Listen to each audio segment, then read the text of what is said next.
in 2005. Oh, yeah. At that time, yeah. I was all the way outside then. Now, Yeah. I can tell you that 05 was I earned them shots. I earned all 5 of them.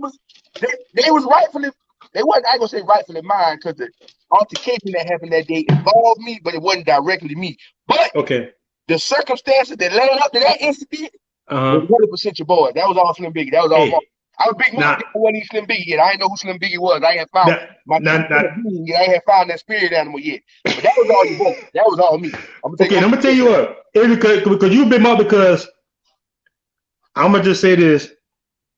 At that time, we actually were hanging with the same.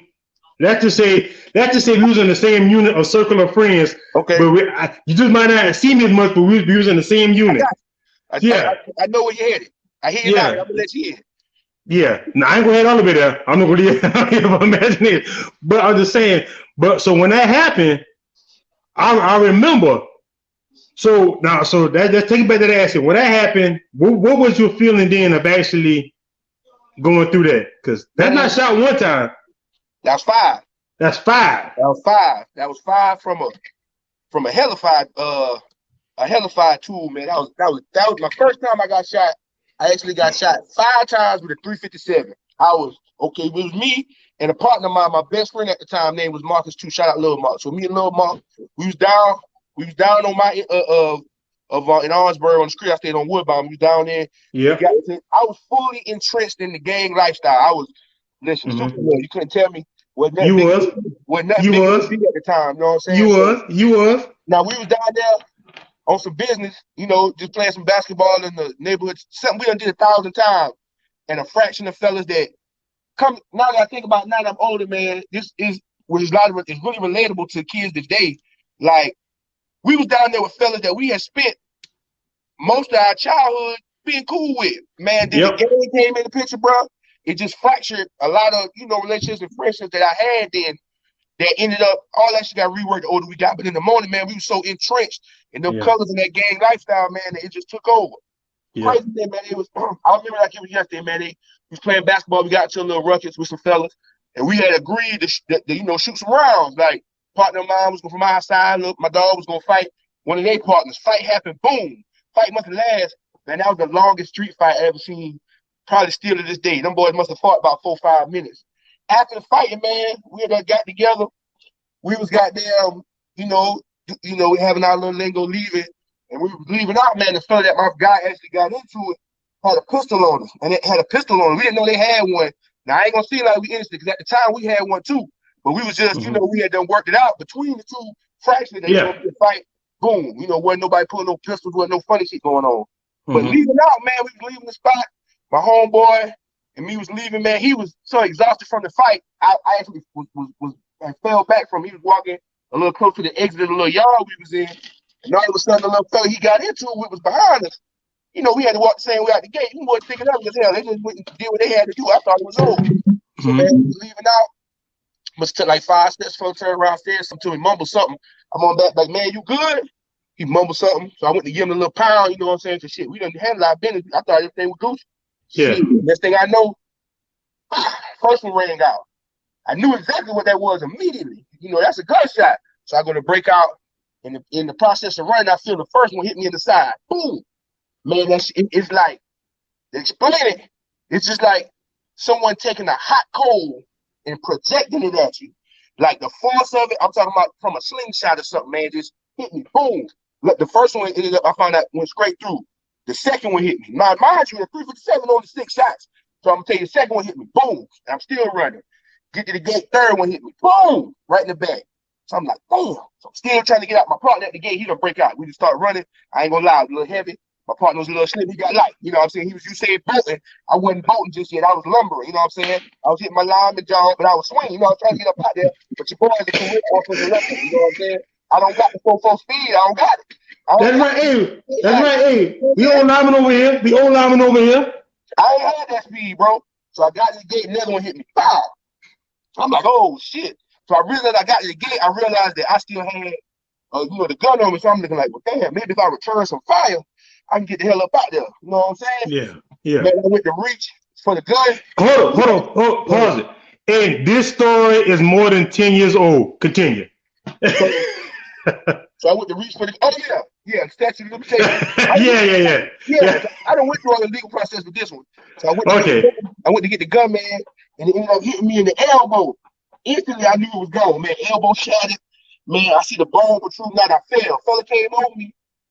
Went to click the gun a couple more times. No bullets, man. No bullets. He went to hit me with the gun. I ended up hitting him. He tussled. He got loose, got light, man. I ended up sat there for maybe 15 seconds. Mind you, now everybody in the hall there, the shooting that happened. I'm shot up, and I realized, like, man, and I remember that it was a wreck on the street. Back then, we didn't have no cell phones all on the street. Nope. And if the cell phone we had was a flip one, there wasn't no just calling the police, hitting no app or nothing. So I actually got up and walked to the front of the yard and walked straight down the street of Woodbine.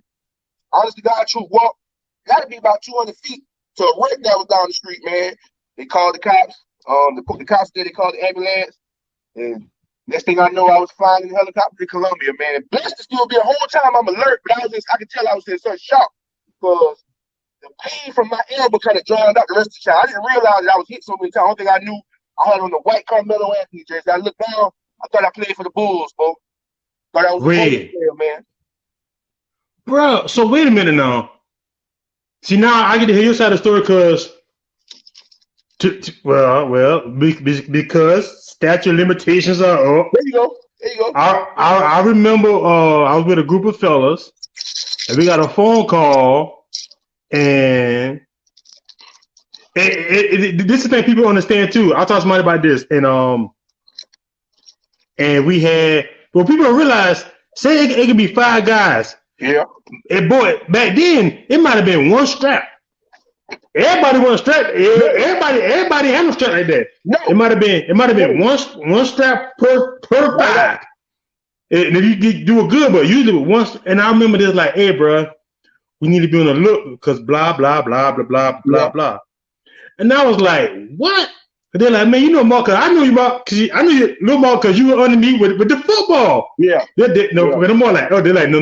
They're like, Mark, we outside. They're like, but them boys outside. Them boys putting in work. But my thing was like, bro, but somebody gets shot 5 times, usually back then, they might be shooting at you, but they really ain't trying to hit you, trying to scare you. Yeah. But you think that buddy knew he had to be known, but like, was he aiming at you 5 times, or he just nerve he firing that thing? The boy that did it, I'm gonna just be honest, the boy was tapped. The boy was a little slow. He was in them classes. The boy wasn't right. He wasn't right. I'm gonna tell you about the boy wasn't right. The boy was a little slow. So I really think he had been clicked out. He knew he was shooting the gun, but I really don't think he was with, like, I'm gonna kill this motherfucker. But I think in that moment he had done snapped. I think the boy had done snapped. He was trying to get, because he really wanted my partner. But he couldn't get him. And I guess he just hit. I'm going to tell you, hard to miss me. I've come to grips with that. It's very hard to miss your 6'5". At that time, I was small. I'm probably about 250, which is still, and I had to hit the growth spurt. At that time, maybe about 5'9", 5'10", max. You know what I'm saying? I think you look bigger than that because they still calling you Big Mark at that time. 5'10" is still big, though. I was Big Mark compared to my dog, because he was like, if I'm 5'10", he's 5'7". So I was Big Mark, he was Little Mark. Because I was very much bigger than him. You know what I'm saying? Little Mark might be 5'7", $117, $120 weight. You know what I'm saying? So technically, I was still Big Mark. I was a healthy man. You know, 5'10", 260, that's heavy. That's a good size now. You know what I'm saying? Wow. So that I ain't gonna lie, because the only thing got you to that accident was God and your adrenaline. So you get to the accident. They call the cops. So at that time, are you aware that you're flying? Are you aware that you're in a helicopter flying to Columbia? I'm gonna tell you the truth, man. When they got me on the ambulance, I was outside on that ground. Got to be close to 20 minutes till the ambulance actually came. Because upon the ambulance arriving, my dad, who's a policeman, my dad's a cop. At this time, he's a detective in Orangeburg. He got the call from all his police buddies. So he actually got to the scene while I was actually being loaded in the ambulance. He got in the ambulance with me. I could just see the terrified fear in his eye. Because I really, at this point, shocked. I was so in shock, still in the adrenaline pumping. I didn't realize what had happened. I didn't realize the severity of my injuries or anything. I really didn't know. And I was out of it on that helicopter. The only thing I knew, my arm was in excruciating pain. Any type of movement happened with it. So to be honest, I really was not aware about my surroundings and nothing. I just knew. I didn't realize there was a helicopter there until they actually unloaded me and got me. And I still didn't realize. I don't think in my head it resonated that I was actually on the helicopter because I'm terrified of heights, horrified. You know what I'm saying? But I was with no pain meds at this point. Once they loaded, when they loaded me on the helicopter, they finally gave me some of that good stuff. They gave me some good stuff. Everything went woozy, boom. Did not know I was being flown over trees, just thousands of feet in there. No idea, but I could hear the chop because they put those headphones over your ears. Yeah. They like noise canceling. Yeah. The ride actually still felt like a helicopter, but I could see the pilots and the medics in there talking to me like, "Hey man, stay alert. You're gonna be all right. You're gonna be all right." So you get there, so you get through that. So now, see, I didn't know. So okay, so the process happened. They remove the bullets. They get you back healthy. They get you stable. So now my question is, what is your pop reaction? Because he got to be ready to flip out on everybody at this point. So what's old man reaction at this time? Now, pops. Talk to my pops, man. Shout out Chief. Man, my dad, honestly, I think he was just in such a state of shock, man, because at that point, our relationship wasn't the best. I lived with my pops the whole time, but we was just in like a bad state. Because earlier that day, we actually had gotten into an argument before I came to my aunt's house. God bless my aunt. She ended up passing my aunt Karen, whose house I was at, who lived, basically raised me like a mom between her and my pops. So I was over there 90% of the time because of the freedom. Man, my dad, I could just see the pain in his eyes. Now, mind you, my mom I hadn't even seen my mom and stuff yet, man. But just looking at my dad was upsetting me because I couldn't really see the severity of my injuries. So I just know I was in a hell of pain. I really wasn't understanding how, these life-threatening injuries, man. Like, I'm really blessed to even still be alert, talking, and breathing. And my dad must have had the full grip of this shit, the full, the full. He understood everything, so he was shook. Pops was shook, man. So it was crazy, and I could see he just wanted to know what happened, and that moment it just opened up so much for him because he didn't know about half the shit that I had going on. You know what I'm saying? He didn't know about the double life I was in there. He thought I was just the son of the football players, the kid he raised from a baby. You know what I'm saying? He didn't know how I was living. Yeah, you know what I'm saying? What I had going on. Yeah, it's okay. What's up, bro? What's up, bro?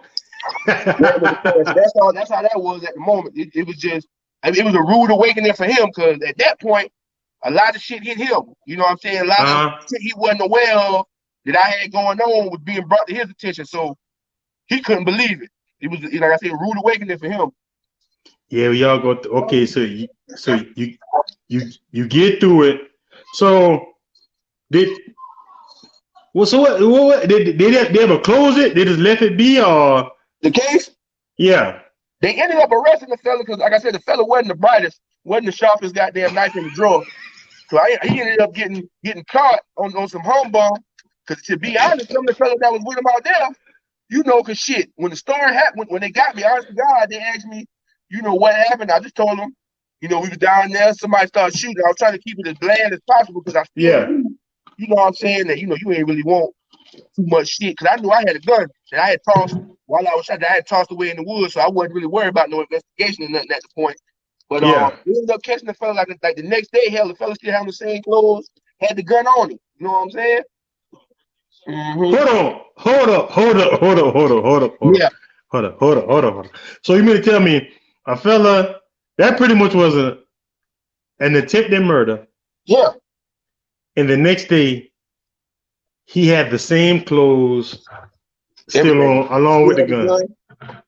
You know what I'm saying? Didn't do really good job of hiding out so much. You know what I'm saying? I really don't think I can't speak for him, but I don't really give a shit. I really don't think he got as you shouldn't.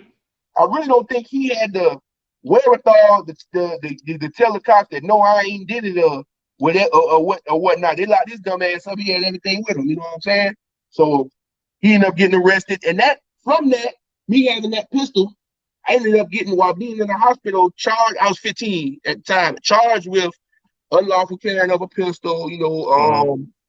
Possession of a pistol by a minor. And I think they hit me with some shit like having a pistol during this, in the vicinity of a church or school, some shit, because it was a church real close to the. Yeah, man, I ended up, not doing no jail time and nothing, shit. I was technically still a victim once they got the evidence and all that, being the gun wasn't fired or nothing. Yeah, man, I ended up getting charged with that. So my whole last my last 3 years of high school shit, I was on probation, going to fucking meetings at the Dawn Center as a probationary, part of my conditions of my probation and parole as a youth. No. Shout out to my pops, my daddy was super cop and all his friends and all that. I know he did that. Hey, guess what? Hey, he did what any of us would do for our kids. Like, hey, we're gonna make sure. I'm pretty sure now that was not.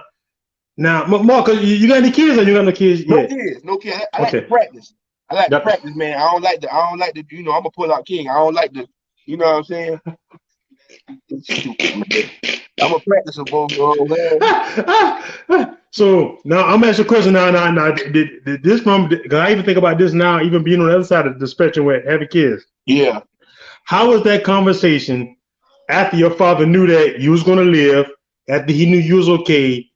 What was that conversation like?